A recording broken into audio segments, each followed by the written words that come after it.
welcome to our podcast. And this is Joe. I'm Bennett. Today we'll be discussing A Murder in the Cathedral by T.S. Eliot. So, first of all, what'd you think?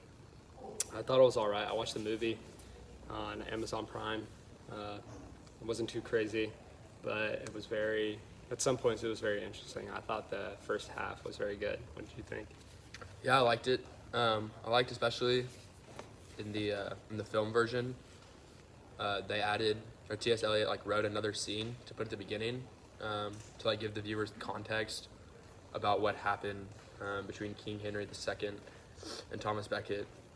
When you read the play, it just kind of drops you in to the chorus talking about how Thomas is coming back home, but you don't really get to understand what's happening until you get, a good decent way into the book. Yeah. So I like that they added that scene. It was very. Yeah, I also think that the chorus was a really good addition, especially in the movie, because you kind of saw how they were it seemed like they were more like a power or a real presence versus reading it, because there would be those long bouts of them singing, talking, and Yeah, I feel made him feel more involved. Yeah, the singing rather than just reading it off the paper. Yeah. Like you do when you're reading it, obviously. Yeah, it gives them more power because even when they give good thoughts or whatever, the priests are always oh, y'all are just peasants, y'all don't know anything. Yeah, leave. They're all constantly seen degrading the chorus. And I think that kind of brings us to my first point I want to make. So right when Thomas comes in, it's the chorus and the priests are talking, and the chorus is talking about oh, Thomas will leave us because they're scared he's gonna die, and bring turmoil into their church, and they think that he can lead their church just as well from France. And the priest cuts them off and was oh, y'all don't know anything, y'all are wrong. But then Thomas comes onto the scene, and the priest turns to him oh, I'm sorry that these foolish ladies they don't know what they're talking about. Yeah. And then after Thomas talks nonsense for a while, I don't really get what he was saying in his first lines, but then he says no, these women actually do know what they're talking about. And then the priest goes right back to say that they're foolish again. I think the priests are really, what's it called? Two-faced, and they seem to have their own agenda that they want. And at first I was getting confused with the priests and the tempters, especially with the movie, because it didn't say anything about the characters. But I think the tempters were very interesting because they kind of challenged Thomas. And they were also every time they would try to get him to do anything or switch anything, or change his train of thought and want more power and make deals with the barons.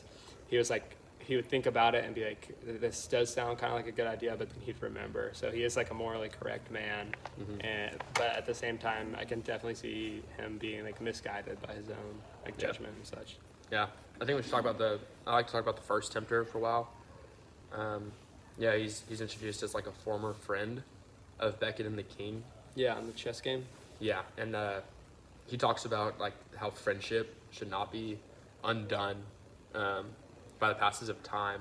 He really just talks about happiness. That's what that first tempter represents, the worldly desire for happiness, I think.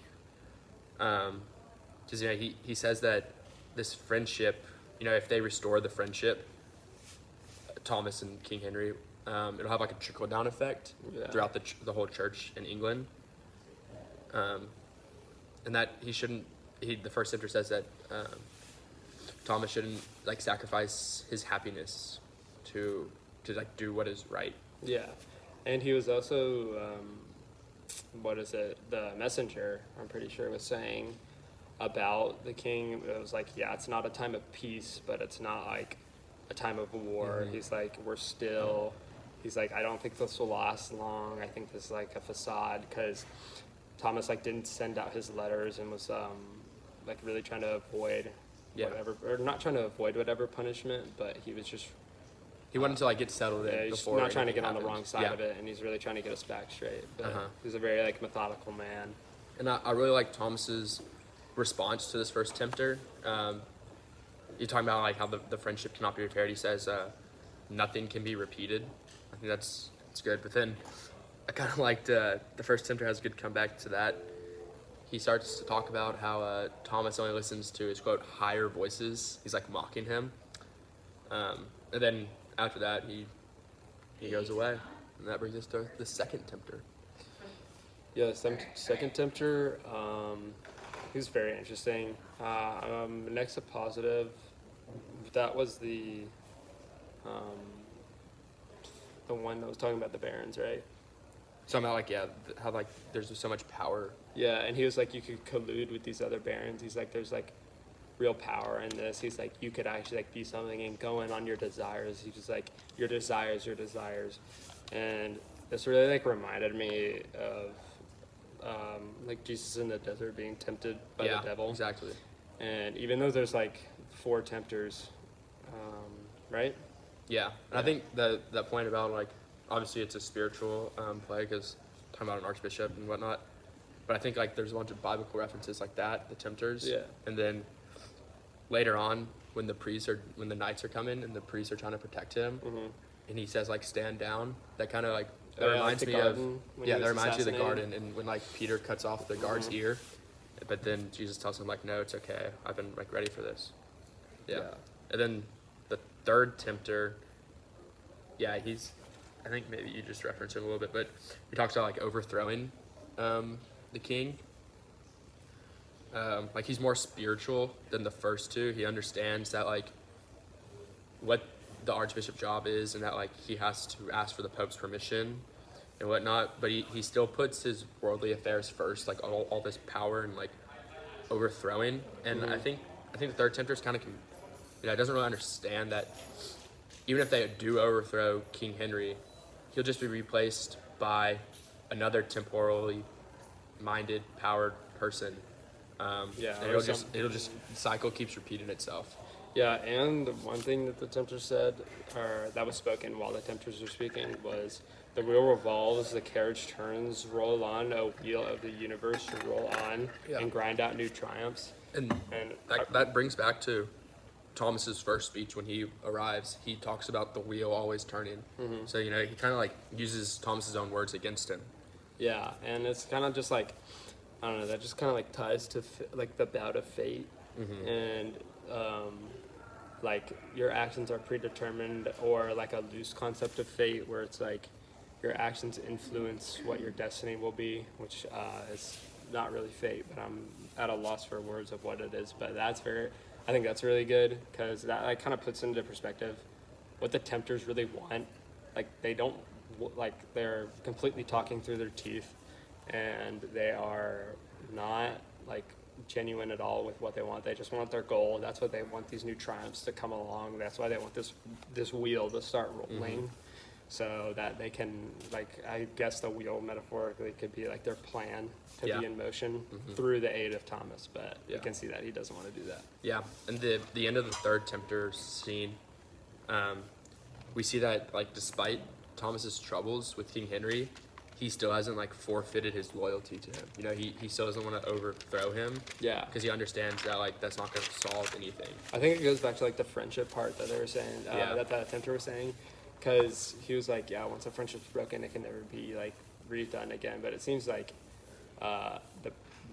Thomas, even though like there is some kind of like turmoil there, when he got back, he was like, he was like, are they chasing you? And he's like, the hawk just like hovers. So like, he's saying they're just waiting around for him so they can like either kill him when they're done with him, or so they can do whatever. Most likely kill him, talking about a hawk going over him. But I thought that was very interesting. And I also like that dynamic between them. You can tell he really wants to be like genuine, like good to the king and restore what was there, but like due to the political reasons, or all that, like the turmoil. Yeah. And then the fourth tempter, I think he's pretty similar. He has like the same view of the temporal power as the third priest. I don't have the exact words, but like in the first scene, the third priest says that temporal power only brings like there's like 3 bad things, and then the fourth tempter says basically the same things and worded differently. And this tempter really hits home on Beckett. You know, he kind of like forces Thomas to see that, like, Thomas has always been obsessed with this martyrdom and like dying for Christ, and this tempter he makes Thomas question this, like, is this a worldly desire, like, to do it for spiritual higher like greatness, but like, you know, that brings Thomas into like a really confused time, and I think it really hits home on Thomas. He's trying to make him think he's doing the right deed, but for the wrong reason. Yeah, and I think that's like also a really powerful scene, because like going back to it as like growing up Catholic and all that, I wasn't really like exposed to like really being questioned about anything about my faith, so I just kind of like blindly followed. And that scene of him or Thomas like really questioning himself and being like, whoa, really struck me as like a kind of like a thing that you'd experience as Strake, because you're really like begged to ask the questions all the time, especially like in an elective theology class. And like I just really think it's good to like really think about what you believe in and like see, like, not to disprove it, but to like see what it is that you're believing in. Yeah. And then after the forced tempters, the interlude. Honestly, I had no idea what to make of that. Did you catch anything on the interlude? Not really. My endurance for the movie kind of ran out, but I do remember the speech, like the short speech of the knights, and then Thomas. Well, the interlude's like when he's like preaching about Christmas. I don't know. I didn't really understand what was trying to be said there, to be honest. But I think that was a really great scene, because the knight's arrival. No, it was that killing, like later on after that. Well, let's talk about the knight's arrival at first. Like, I think it's really interesting to see right when the knights arrive.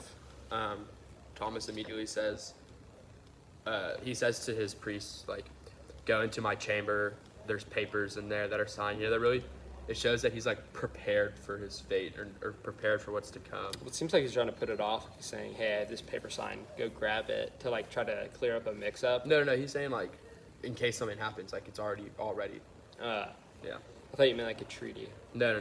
He like tells the priest, like, it's gonna be okay. Like, I've already figured this out. The papers are in my desk, like they're signed.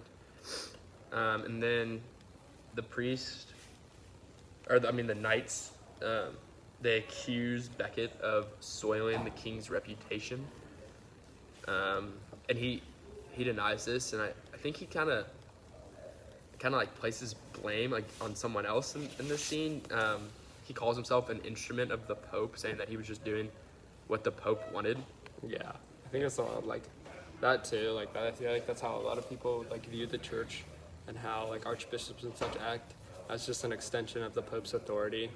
While that is like kind of true, I mean, that's like too simple to think that like everyone's just exactly like the Pope and all that.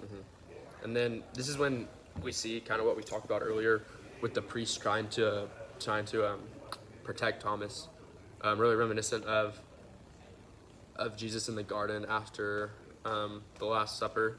You know, he's prepared for what's to come. He kind of knows what has to happen, and the priests or the apostles don't really understand this yet, so they try to protect him, and he says like, no, this is okay.